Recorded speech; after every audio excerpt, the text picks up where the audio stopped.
చొప్పునే భగవంతుని యొక్క నామ సంకీర్తనం ప్రతిరోజు చెయ్యడానికి అలవాటు పడినటువంటి వాడెవరుంటాడో అటువంటి వాణ్ణి గ్రహములు కూడా బాధించవు. ప్రతిరోజు భగవన్నామం తెలిసి కానీ తెలియక కానీ చెప్పగలగడం ఒక అదృష్టం.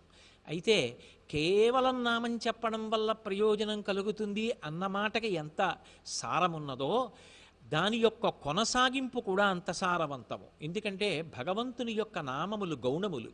అవి కేవలం ఏదో భగవంతుడికి బాలసారి చేసి పెట్టిన పేర్ల వంటివి కావు.